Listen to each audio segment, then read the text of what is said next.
Há umas 2 semanas atrás, eu fui numa conferência do Luciano Subirá. Não sei quem conhece, mas ele é bem conhecido, ele é pastor, né, lá de Curitiba.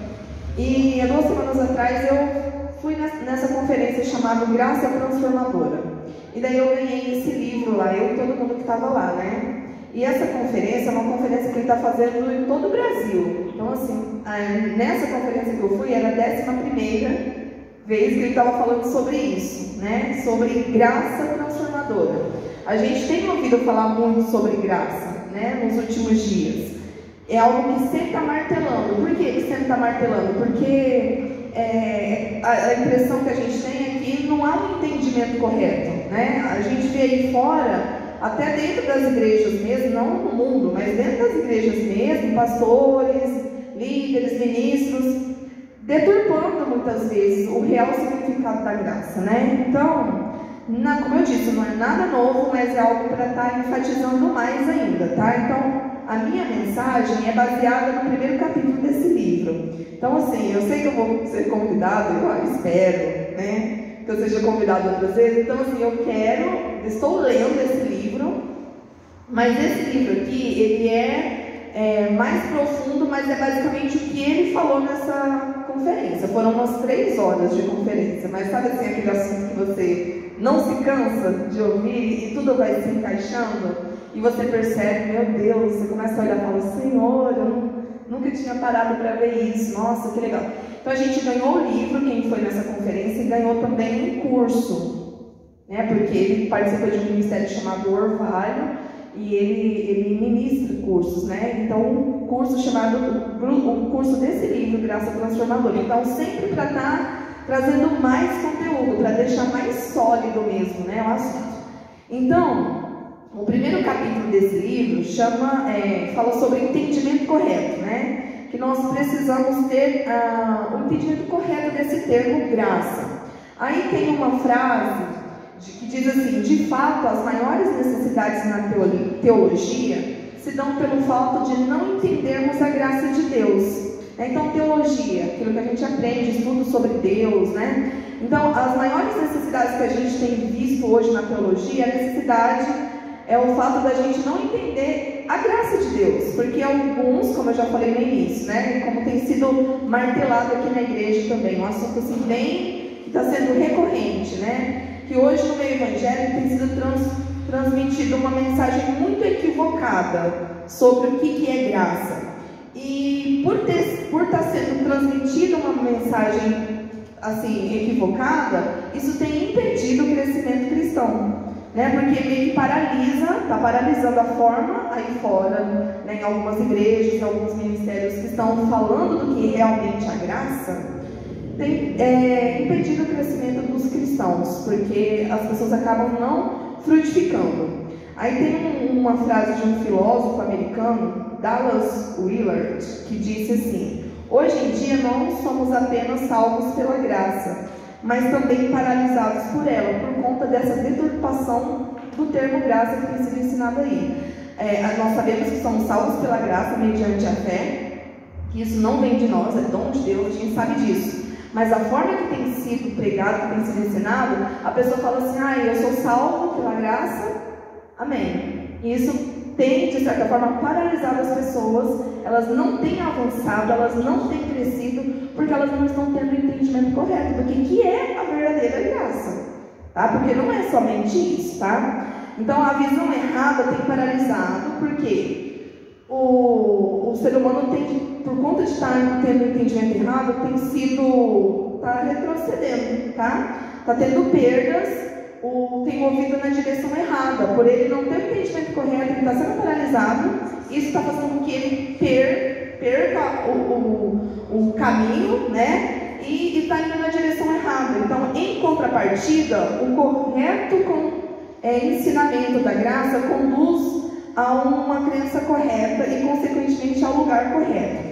Vamos abrir para a gente entender, né? Começar a entender e trabalhar um pouquinho. Lá em Colossenses 1, todos com a sua Bíblia aí, Colossenses 1, de 3 a 7.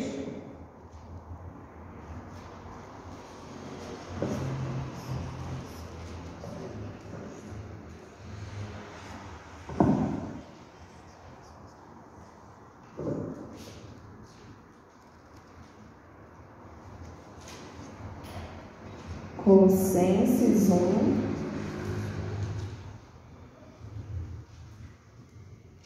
do versículo 3 ao 7. Amém? Todos acharam?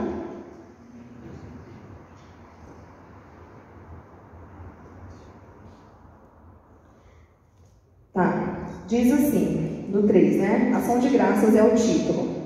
Tá dizendo assim: damos sempre graças a Deus, Pai de nosso Senhor Jesus Cristo, quando oramos por vós, desde que ouvimos da vossa fé em Cristo Jesus e do amor que tendes para com todos os santos, por causa da esperança que vos está preservada nos céus, da qual antes ouvistes pela palavra da verdade do Evangelho, que chegou até vós, como também todo mundo está produzindo fruto e crescendo. Tal acontece entre vós, desde o dia que ouvistes e entendestes a graça de Deus na verdade, segundo fostes instruídos por Epáfras, a nosso amado conservo, e quanto a vós outros, fiel ministro de Cristo. Tá, então aqui nós temos, o apóstolo Paulo está falando aqui para o povo lá, né, os colossenses. O apóstolo Paulo é conhecido, os pastores aqui vão poder me corrigir depois, né, agora não, como o apóstolo da graça, né. O apóstolo Paulo é conhecido como apóstolo da graça, porque é algo que ele sempre, né, enfatiza muito. Então aqui ele está apresentando 3 fundamentos, nesse texto aqui, de 3 a 7. Primeiro é a frutificação. Lá no verso, o 4, deixa eu ver aqui, desde que ouvimos da vossa fé em Cristo Jesus e do amor que tens para com todos os santos. Ele está falando aqui no primeiro tópico sobre a frutificação, tá? Ele está mostrando aqui nesse texto que os colossenses, eles ouviram, né? Eles falam que é uma parte que ele diz assim, quer ver? Que ouvistes e entendestes a graça de Deus na verdade. Então, por eles estarem ouvindo a verdade da forma correta, eles estavam frutificando, né? Que é o que diz o verso 6, que chegou até vós, como também todo mundo está produzindo fruto e crescendo. Tal acontece entre vós, desde o dia em que ouvistes e entendestes a graça de Deus. Então ele está mostrando aqui, do primeiro fundamento, quando se tem o entendimento correto da graça, a frutificação, né? Eu não somente, se eu recebo realmente tenho o entendimento correto do que é graça, eu não vou ficar paralisado dizendo assim, não, estou salvo, não preciso fazer mais nada. Pelo contrário, aqui está dizendo que isso produziu frutificação, deu frutos. Segundo tópico, essa frutificação, ela vinha do entendimento, conforme diz no verso 6, né? E crescendo, tal, acontece entre vós, desde que ouvistes e entendestes. Então, eu tenho o entendimento correto do que é graça, eu vou frutificar. Por quê? Porque eu recebi o entendimento correto. Não essa graça banalizada que a gente está ouvindo por aí. Uma graça que eu não preciso fazer nada, que o amor de Deus me alcança e pronto. E aí? Essa graça transformadora, que foi o qual a gente foi, de certa forma, ali confrontado nessa conferência, e algo que o pastor já tem falado também de outras formas, é uma graça que ela vai muito contrária à graça que está sendo pregada aí fora, que é aquela graça que o Senhor nos alcançou pelo seu amor, o Senhor nos aceita do jeito que a gente é e pronto. E não é. O entendimento correto não é esse. Você recebe a graça? Amém. Você foi alcançado pela graça? Amém. Só que agora eu vou frutificar, porque eu entendi o que é graça. A graça, ela não é uma legalidade para eu continuar pecando e fazendo o que eu bem entender e depois falar, eu me arrependo, o Senhor me perdoa e amém. Não. Quem age dessa forma é porque não tem entendido corretamente o que é graça, não está frutificando, está paralisado.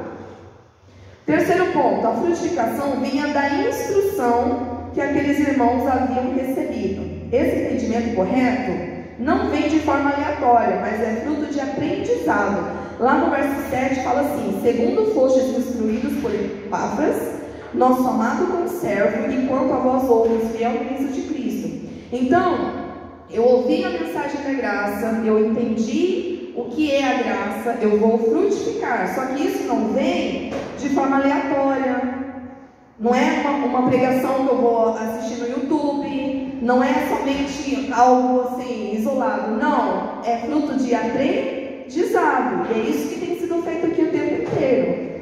Ensino, escola bíblica dominical, cultos, mensagens, né? Isso aqui é o ensino. Então, aquele que não participa, aquele que não vem, ele está deixando de ter o entendimento correto, de ter o aprendizado correto.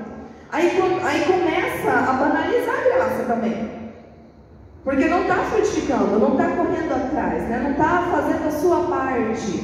Porque a verdadeira graça, ela não paralisa. Pelo contrário, ela te motiva a frutificar. Se tiver o entendimento correto do que é a graça. Os colossenses, eles só alcançaram o entendimento correto acerca da graça porque houve alguém que os havia instruído. Hoje a gente vive numa geração onde muitos não querem aprender, porque querem aprender da forma mais fácil, né? Hoje, eu vou lá, a gente vê até pelos próprios cursos, que a gente tem muito EADs, né? É bom? Tem sido bom? É legal. Mas e o aprendizado, de forma geral? É o mesmo de quem pagava o preço lá de ficar lá estudando, né? Presencialmente e tal? Da mesma coisa também a gente traz para a realidade da igreja. As pessoas, elas trocam. Não que isso a gente não deve fazer. Eu assisto muitos vídeos, isso não tem nada a ver, mas eu assisto como uma forma de acrescentar. Só que nada substitui o eu ouvir a igreja, nada substitui o eu parar para ouvir uma ministração, uma aula da escola bíblica dominical. E a gente tem pessoas aqui para instruir, não temos? Nós temos líderes aqui para instruir. Líderes que estão buscando, líderes que estão sendo instruídos também pelo pastor, né? Então, é uma bola de neve. As pessoas, elas não vêm porque elas querem fácil e elas interpretam da forma delas, e daí elas vão passando essa visão dessa graça de forma errônea porque elas também não aprenderam, né? Então vai virando uma bola de neve. Então os colossenses aqui, eles entenderam, só tiveram esse entendimento correto porque teve alguém ali ensinando, alguém mostrando o passo a passo como que funcionava. Então, para haver frutificação na vida cristã, se faz necessário ser instruído e obter o correto entendimento da graça divina. Mais uma vez, para haver frutificação. O que é frutificação? Gerar frutos, né? Se você planta um pé de... Você quer comer uma manga, planta um pé de manga, você espera que daqui a um tempo aquela manga floresça, frutifique, traga frutos para você poder, né, comer. Você não vai plantar uma árvore frutífera sem intenção de comer aquele fruto, né? Porque a gente sabe, para você plantar uma árvore, você tem que ter um espaço, né? Tem que ter um cuidado. Vai ficar ali só para enfeite? É a mesma coisa o cristão que não tem o entendimento correto da graça. Ele está ali fazendo o quê? Porque ele não está frutificando. Mas para ele frutificar, ele precisa ter o entendimento correto. Mas para ele ter o entendimento correto, ele precisa ser instruído da forma correta também. Alguém abre para mim, fazendo um favor, lá em Judas 1, 3 e 4. Judas 1.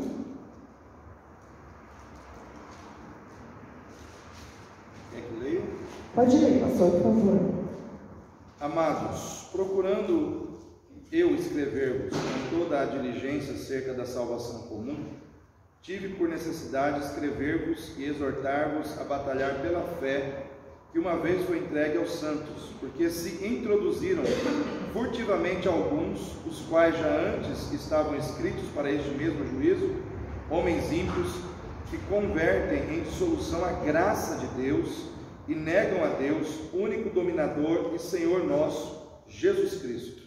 Aqui na minha versão está falando transformam em libertinagem a graça de Deus. Mas alguém tem essa versão? Libertinagem, né? Então aqui nós temos, está sendo falado sobre a distorção da verdade nas Escrituras. Está advertindo sobre a necessidade de exortar os irmãos a lutarem pela fé. Vocês acham que esse texto ele se aplica aos dias de hoje? Com certeza. A gente está sendo, de certa forma ali, obrigado a lutar pela fé. Porque se a gente não lutar, não é você discutir. Antigamente, eu não sou tão antiga, né? Tudo bem, vamos falar sobre isso, né? Mas eu sou de uma geração ali, onde, do início de uma geração, ou que estava terminando uma geração, não sei, que às vezes tinha muitos debates, as pessoas queriam debater sobre a Bíblia. E a gente falava assim, religião não se discute. Religião e política não se discute. Alguém já ouviu essa frase aqui? Religião e política não se discutia? Está crescendo futebol também. Mas hoje a gente está vendo a necessidade de se discutir sim religião e política. Se a gente não fizer isso, eu não vou discutir porque isso vai... Eu penso que a gente perdeu muito em não discutir lá atrás, sabe? Que era meio que proibido, né? Ninguém queria entrar nessa discussão, tá, não sei o que, ficava colocando panos quentes. Mas a gente aqui está mostrando que a gente precisa lutar pela fé. Quando você vai lutar pela fé, você não tem, de certa forma, você tem que... Hoje a gente tem que ter embates para defender a nossa fé, né? Então aqui por quê? Porque estava tendo uma distorção lá já. Imagina aqui hoje as distorções que a gente está vendo, né? Então naquele tempo já tinham ensinamentos que relativizavam a verdade do Evangelho. Hoje também se fala muito sobre relativismo, né? De acordo com o que cada um vê, cada um foi instruído, com o pensamento de cada um, tudo depende de algo, né? Então a graça ela vai ser transformada em livro de imagem. Ou seja, tá bom?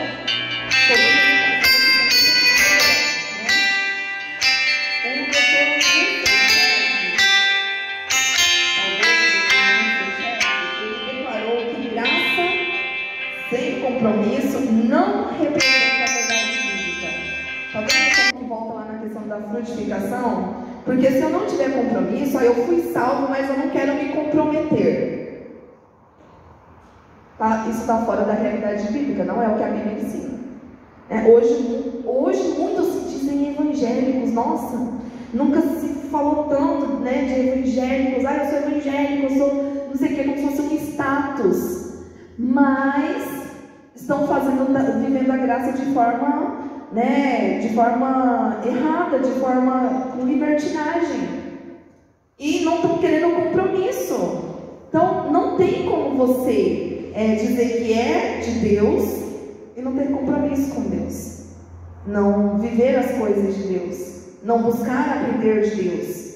Imagina você quer chegar no céu, quer ser recebido por alguém que você, quando estava aqui, não conversou com ele, não buscou aprender dele, você vai ser um desconhecido quando chegar lá. Misericórdia, né? Mas é isso que muitas pessoas estão fazendo aí. São de Deus, mas não querem compromisso com Deus. Foram salvos pela graça, mas não querem frutificar. Tá? Então, hoje tem muitas... Por quê que hoje está mais? Não, a gente viu aqui no texto de Judas que lá já tinha lá no passado, mas hoje está... mais ainda porque a gente está caminhando para os últimos dias. Então hoje está mais intenso, né? Tem muitas interpretações grotescas sobre a graça que atentam contra a sã doutrina. Por isso se faz necessária a compreensão da graça divina, fundamentada no meu achismo. Fundamentada onde? Na palavra de Deus. Eu vou ler um comentário aqui do livro, só para a gente fechar essa parte, sobre isso que eu acabei de falar.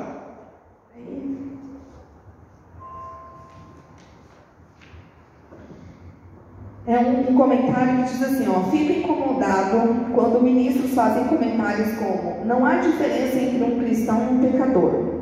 Cristãos apenas foram perdoados.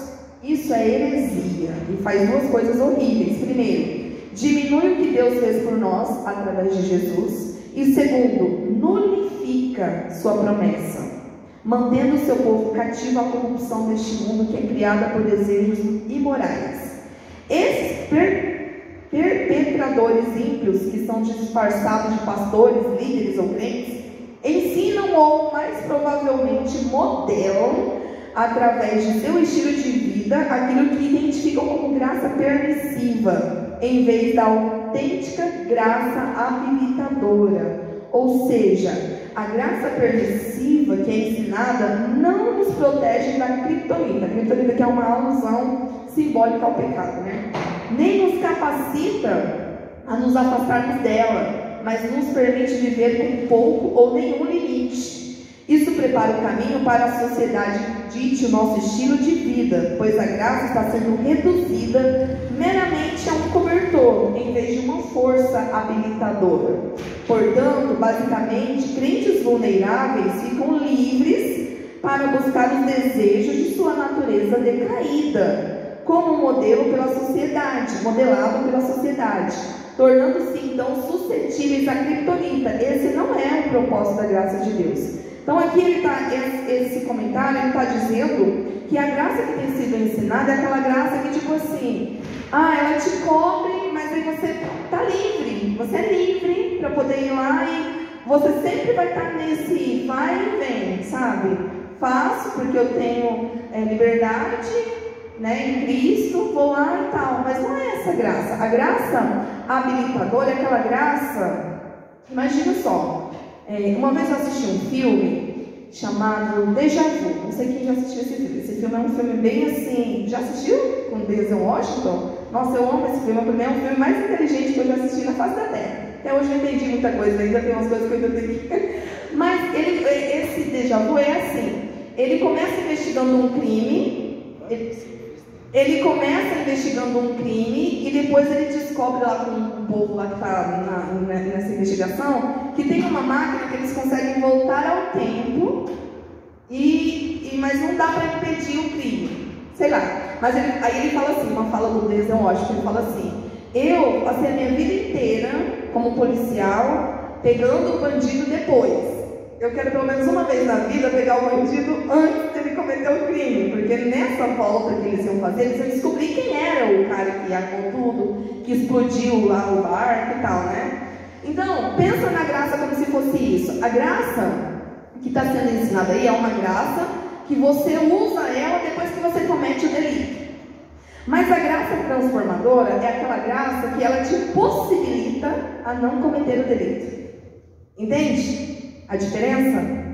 Né? Eu ir lá, o Senhor ele me perdoa, sim, mas eu não posso usar isso como uma via de escape, falar, não, a graça de Deus me alcança, é um valor imerecido, e continuar pegando. Não é essa graça que é ensinada na Bíblia, é uma graça que te empodera, te dá poder para você vencer o pecado, para você vencer a natureza pecaminosa. É isso. Só que a graça que está sendo distribuída aí não é essa. Entende? Aí coloca o amor de Deus acima de tudo. Esquecem da justiça de Deus. Tá? Ok. Tem havido uma grande distorção do que é a graça. A gente já sabe disso. Né? Lá em Apocalipse 2:6, você pode abrir, Larson, para mim, fazendo um favor? Eu vou pedir, porque, gente, eu nunca vi tanto texto bíblico. Nossa, no dia lá da conferência, a gente abriu até a gente tentar abrir um, já estava falando o outro. Então, assim, é porque tem que ter embasamento, né? Não adianta você ficar falando, se você falar só de você mesmo, não resolve nada. Pode ler lá, Anderson. Sim.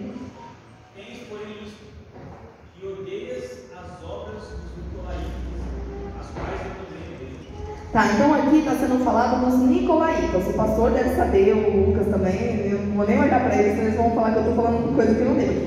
Mas os nicolaítas, eles ensinavam que a liberdade de Cristo era a liberdade para o pecado, certo? Era mais ou menos isso? Eu não estudei sobre os nicolaítas. Não fizeram o dever de ufa. Depois vocês estudam. Porque eles seguiam a seita lá, o gnosticismo, né? Eles seguiam o gnosticismo. Então, os nicolaítas, deixa eu ver se eu acho aqui a definição. Eles ensinavam que a liberdade de Cristo é a liberdade para o pecado. Diziam, não estamos mais debaixo da tutela da lei. Estamos livres para viver sem freio, sem imposições, sem regras. Esse simulacro da verdade era para transformar a graça em licença para a imoralidade. Porque os nicolaítas eles falavam assim: olha, Jesus veio, a gente não está mais sob a lei. A gente não tem mais que cumprir Nada. Jesus, ele já pagou. Entende? Ele já pagou. Eu não preciso ficar lá. Não preciso, porque Jesus já pagou. Só que eles usavam isso como uma liberdade, uma legalidade para pecar. E na verdade não é, tá? Mais pra frente, em outro dia, a gente vai falar sobre essa questão da lei. Estou estudando, tá? Calma, a gente vai entender que não é bem assim, tá? Não é bem assim. A gente vai falar sobre uma mudança de lei, tá bom? Não é que acabou aquela lei, mas teve uma mudança de lei. Tudo bem. Então, eles acreditavam nisso, né? Então, a seita que eles seguiam era o gnosticismo, que influenciou eles, esses nicolaítas. Foi um problema tão grande que impulsionou a escrita de vários livros do Novo Testamento, com o intuito de combater essa seita. Então, alguns livros que foram escritos com esse intuito: Colossenses, 1 e 2 Timóteo, Tito, 1 e 2 e 3 João e Judas. Então, essas cartas, elas foram escritas para combater essa seita que estava disseminando ali na igreja essa graça, que era uma graça contrária ao que a Bíblia ensinava. Para os gnósticos não havia lei moral no evangelho deles. Não havia. Agora vamos lá, vou pedir para Marli abrir Gálatas 1. Vamos lá? Gálatas 1, de 6 a 8. Gálatas. Ixi, misericórdia. Agora que eu vi a Mária lá, eu não tinha visto nada, não. Só ouvi Mária. Gálatas 1, de 6 a 8. Pode ler, Mária, se você achou. Gálatas.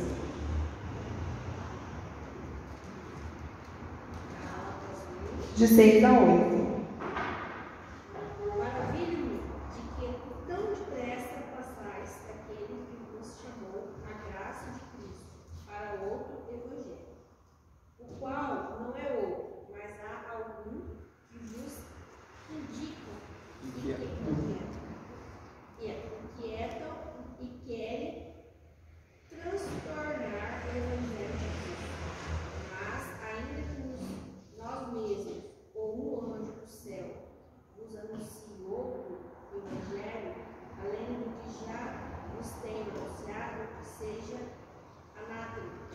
Isso, aqui na minha versão, tá? Querem perverter o evangelho, tá? Então aqui o apóstolo Paulo, ele está falando sobre essa seita, sobre esse povinho aí, que eles estavam tentando distorcer, perverter, comprometer o evangelho de Cristo.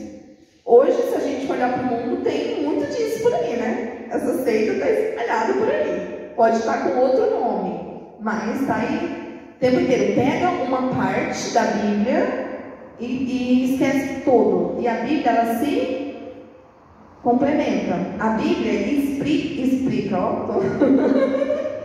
A Bíblia explica a própria Bíblia. Então, se eu tenho um texto na Bíblia aqui que eu estou falando assim, achei uma contradição na Bíblia. Gente, não há contradição na Bíblia, tá? Não há. O que está faltando é uma interpretação correta. Então, significa que o erro está onde? Em mim. Eu não estou lendo corretamente, eu não estou interpretando. Eu tenho que buscar, né? Porque o erro não está na Bíblia. Então, aqui o apóstolo Paulo, ele estava tentando conduzir os irmãos ali, né?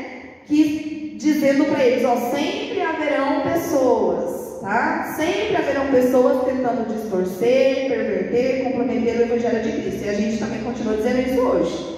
Aí fora tem muita gente fazendo isso, tá bom? Muita gente distorcendo, muita gente pervertendo, muita gente comprometendo o evangelho de Cristo. Pegando a parte boa, entre aspas, né? Que eles julgam boa, que dá liberdade na cabeça deles para pecar. E estão esquecendo a parte do compromisso, a parte da justificação. Então, isso faz parte da igreja desde o início, não é só de agora não. Jesus e os apóstolos sempre advertiam sobre falsos profetas. Jesus sempre falava para ter cuidado com os falsos profetas. E também sobre falsos mestres. Lá em 1 Timóteo, Débora, está com a sua Bíblia aí, irmã? Irmã. 1 Timóteo 1, de 5 a 8. Os irmãos ou vão vir sempre que eu for pregar, ou não vão nem aparecer, porque vão trazer a Bíblia, vão estudar. Temos lá no fundo, lá alguém deixou esse vídeo. 1 Timóteo, irmã, achou? De 5 a 8.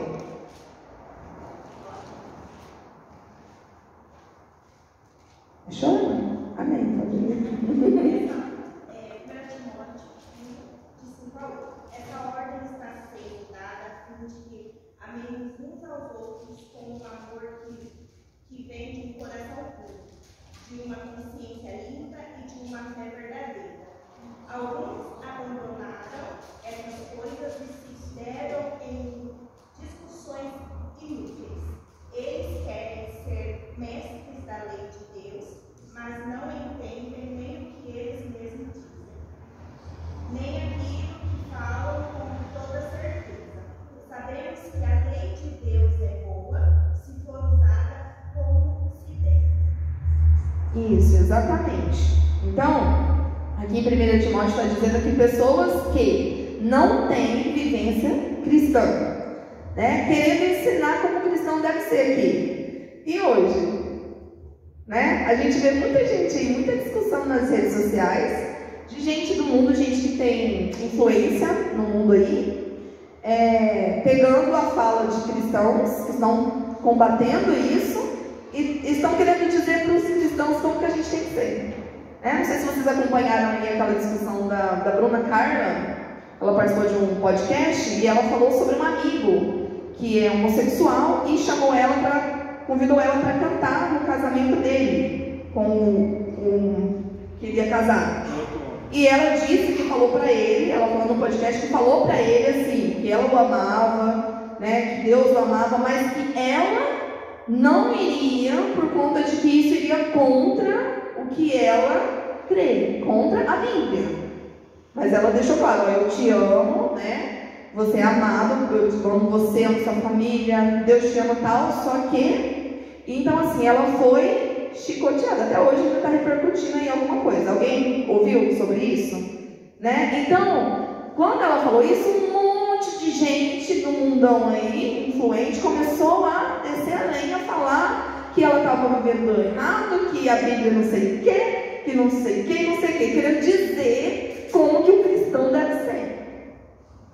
Né? Então, isso já acontecia aqui hoje, então, muito mais ainda. Aí as pessoas, né, achavam que ela ia retroceder. Não foi bem isso que eu quis dizer, mas ela manteve firme, ou seja, defendendo a fé cristã, né? Então é isso, sempre vão haver esses embates. A partir do momento que você se posiciona, você vai incomodar, né? Você vai incomodar. E daí? Quanto que nós estamos dispostos a permanecer? Porque não é fácil. No mundo aí, na mídia, nos famosos, existe o tal do cancelamento, né? A gente também vai ser cancelado muitas vezes. A Anitta deixou de seguir a Bruna Carla. Olha, a Anitta deixou, nossa, que informação mega importante. Olha, entende? Então hoje, irmãos, tem muitas pessoas do mundo que, e a maioria dessas pessoas, inclusive essa que você acabou de citar, começou na igreja. Aí não frutificou na igreja, não frutificou, entendeu errado, não teve entendimento correto do que é graça, e tá aí, no mundão, e o que ela sabe, o que ela aprendeu, ela está dizendo como verdade absoluta, né? Ainda para dizer, não, você não ama, porque todo o argumento que eles usam é sobre o amor, só falam sobre o amor, que tem que amar, que quem é de Deus tem que amar, tem que não sei o que, né? Então, não tem entendimento correto. Então, há dois extremos errados, né, acerca da graça, da compreensão do que é a graça hoje. Nós temos primeiro o legalismo ou a religiosidade, que são aqueles que acham que é a sua dedicação, tá, que leva a merecer algo. Não, a graça me alcançou, mas eu tenho que me dedicar, porque, né, então é a questão do legalismo, que acho que depende da pessoa. Não entendem, nesse caso, o favor imerecido. E o outro... Isso aqui é um extremo. O outro extremo é o liberalismo ou a libertinagem, que são aqueles que vivem sem compromisso, já que não merecem nada, eu não mereço nada, né? A graça me alcançou. Vive brincando com o pecado. É o liberalismo. Então precisamos viver aonde? No equilíbrio. A graça é um favor imerecido? Sim. Só que eu tenho que ter compromisso. Eu não posso viver de qualquer jeito. Eu preciso ter equilíbrio nesses dois pensamentos aí, tá? Senão, nós vamos inclinar ou para um extremo ou para o outro. Porque se está dando confusão. Ou eu vou pender para um lado ou vou pender para o outro. Outra coisa muito importante que nós precisamos observar é nos atentar para a macrovisão bíblica, que é o que eu falei agora. A Bíblia explica a Bíblia, tá? Então, para você ter uma compreensão clara da Bíblia, é necessário conhecer toda ela. Eu não posso ficar só no Novo Testamento. Eu não posso ficar só no Velho Testamento. Eu tenho que conhecer a Bíblia como um todo. Isso se chama macrovisão. Hoje nós vemos muitos aí na microvisão, só na visão pequenininha ali, ó, num texto isolado da Bíblia. Está errado. Não vai dar certo, tá? Então, a macrovisão é uma visão completa do assunto. Lá em Salmo 119 e 160, eu vou ler, diz assim, ó: a soma da tua palavra é a verdade. Cada um dos teus justos juízos dura para sempre. A soma da tua palavra é a verdade. Não é a diferença, não é uma parte menos, não. É a soma. Isso está mostrando o quê? Que a Bíblia, ela, para você ter o entendimento correto, você precisa conhecer ela como um todo. Não pode pegar só um texto isolado, só um livro isolado. Não se pode tomar uma parte da Escritura em detrimento da outra. Eu não posso falar assim, o Novo Testamento é mais importante que o Velho. Você está colocando o outro como se não tivesse valor nenhum. E pelo contrário, complementa. Para chegar no Novo, teve todo o Velho Testamento. Eu não posso rasgar isso. Exemplo: na tentação de Jesus pelo diabo no deserto, Jesus, combatendo o diabo, declarou, né? O diabo falava tal coisa, está escrito, né? Lembra que o diabo chegava e falava assim, está escrito, não sei o que. Jesus falou assim, epa, também está escrito, né? Então Jesus, ele vinha e combatia ali o diabo falando da escritura, o também. O que o diabo falava estava escrito? Estava escrito, mas não era só aquilo. Também estava escrito a outra parte. Então eu não posso pegar uma parte isolada da Bíblia e dizer, não é isso. Não, tá? Não. Então também está escrito, não põe à prova o Senhor teu Deus, né? Jesus também combatia ali. Satanás usou um texto bíblico com aplicação distorcida na intenção de induzir Jesus ao erro. Quando Jesus rebatia, está escrito, estava dizendo assim, ó, uma parte da Bíblia não pode ser usada para anular a outra. Eu não posso usar uma parte da Bíblia para combater a outra parte. Pelo contrário, eu tenho que usar uma para explicar a outra. É a macrovisão bíblica. Todas as partes da Bíblia se harmonizam, se complementam e se explicam. Richard Six, teólogo anglicano, explica: a verdade de Deus sempre concorda consigo mesma. A graça não está sozinha. Não é só a graça que existe na Bíblia, não fala só sobre a graça, né? Todas as expressões, todos os atributos de Deus são complementares e se conectam perfeitamente. Perfeitamente.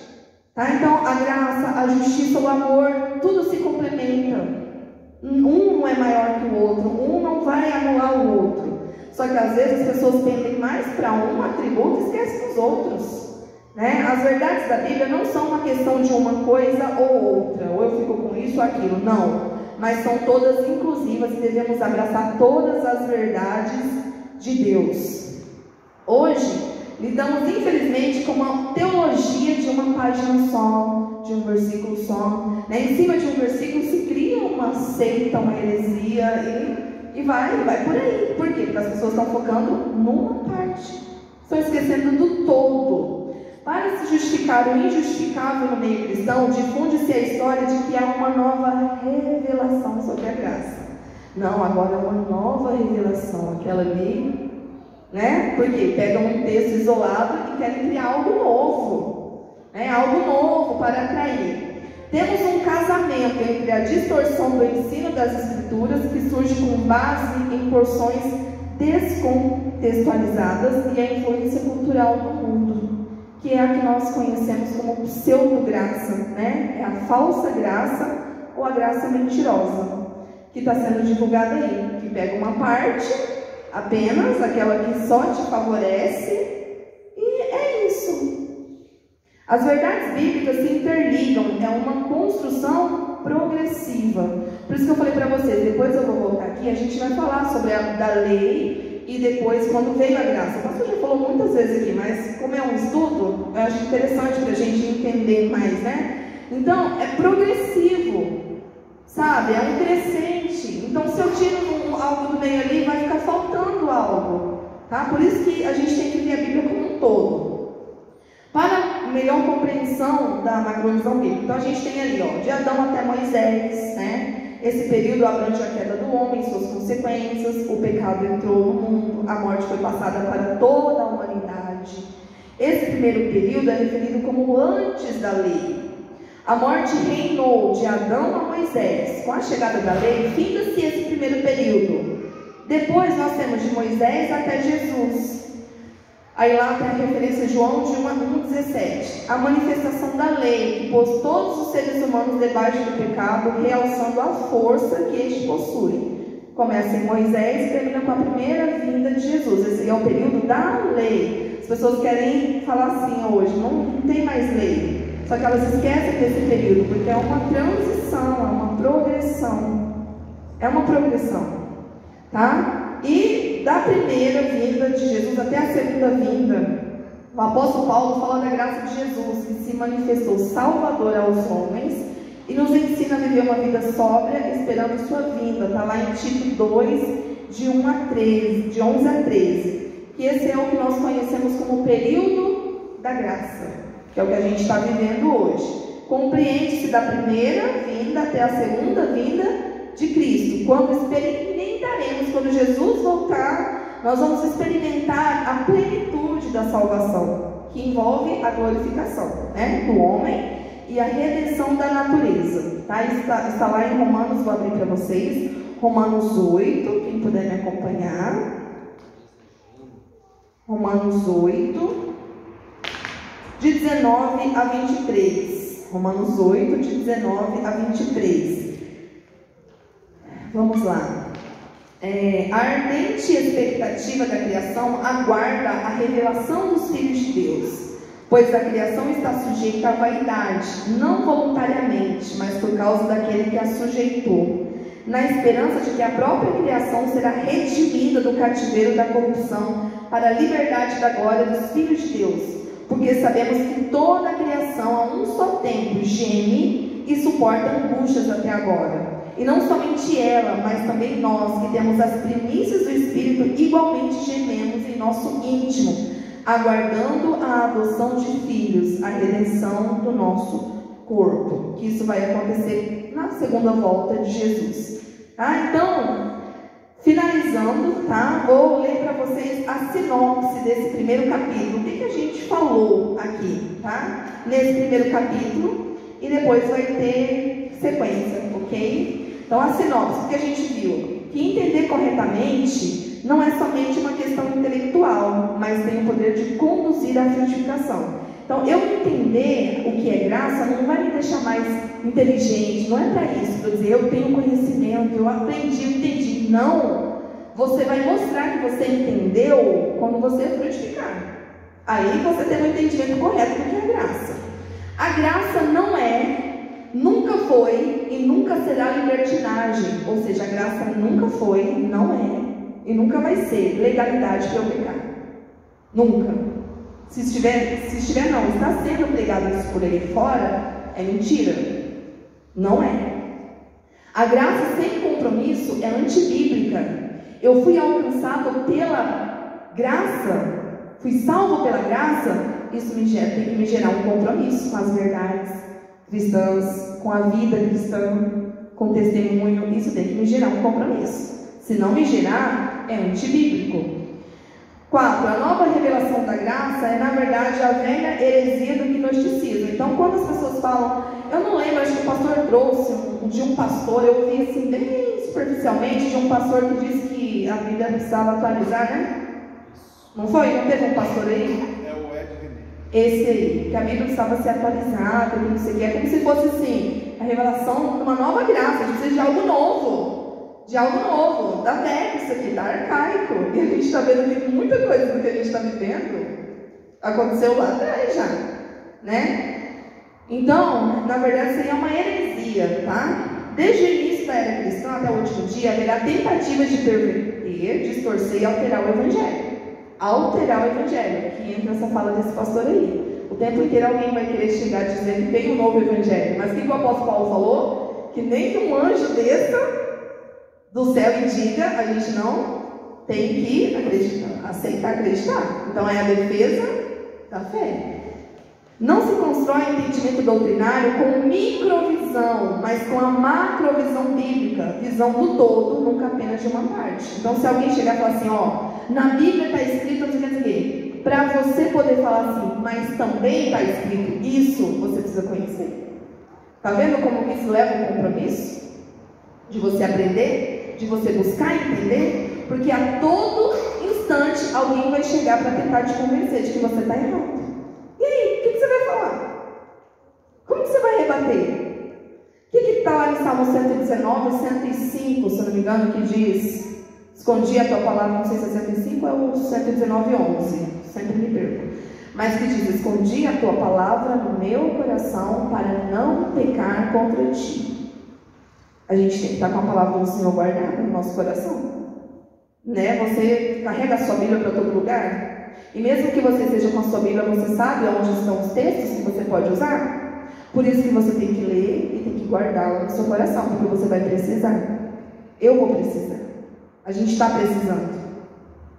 Porque a todo tempo alguém vai chegar tentando perverter, distorcer o Evangelho. Como que a gente vai defender se a gente não souber? 7. Há uma progressão na revelação bíblica que não pode ser ignorada. Então, é a progressão. Algo não aconteceu assim do nada. Antes, isso fala da macrovisão bíblica também. Antes teve algo. Então, a gente precisa conhecer desde o início, né? Para mostrar a progressão. Historicamente, a igreja se apropria da cultura mundana. Hoje, a influência vem na forma do relaxamento de valores. Hoje pode. Crente pode fazer isso? Crente pode fazer aquilo? Não tem muitas aquelas coisas que a pessoa fala, é pecado. Quando tem aquelas caixinhas de pergunta no Instagram que pergunta para pastor, que a pergunta mais assim que os pastores não gostam de responder é pecado fazer tatuagem? Os pastores querem morrer com aquela pergunta, né? Porque as pessoas ficam nisso. É pecado fazer tal coisa? É pecado não sei o quê. Gente, a gente precisa perguntar para o pastor o que é pecado? Entende? Então, se você, o pastor Lucas pregou semana retrasada, né? Ou foi passada? Aí ele falou uma frase assim: você sabe quando você vai fazer uma coisa errada? Você sabe. Só que às vezes, é igual um filho, sabe? O filho fala assim: mãe, eu posso fazer tal coisa? Aí a mãe: não pode. Aí ele vai lá: pai, ele já ouviu não. Se ele não conseguiu do pai, ele vai na avó, se estiver por perto, porque vó geralmente é conhecido como, né, o coração mais mole, né? Entende? Então, assim, nós sabemos o que é errado, só que a gente fica procurando, a nossa natureza carnal, a gente está procurando uma brecha para pecar o tempo inteiro. É uma luta da carne e o espírito, né? Já foi falado aqui também.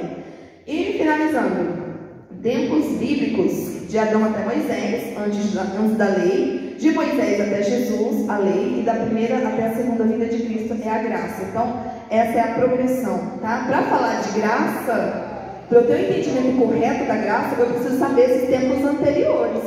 Não adianta, né? Então, que o Senhor nos ajude, meus irmãos, a crescermos no entendimento da sua palavra, porque não é fácil e a gente vai precisar, tá? A gente precisa desse armamento aqui pesado para a gente vencer essa guerra aí, porque para que a gente não caia. Não é nem para vencer um debate com ninguém, não. É para que a gente não caia. Né? Para que a gente não vá no mesmo caminho e daqui a pouco está procurando mais brecha, daqui a pouco só Jesus. Amém? Glória a Deus. Se eu falei alguma heresia, me exorto no cantinho. Não, tudo que você ministrou aí hoje foi é o que a gente tem pregado,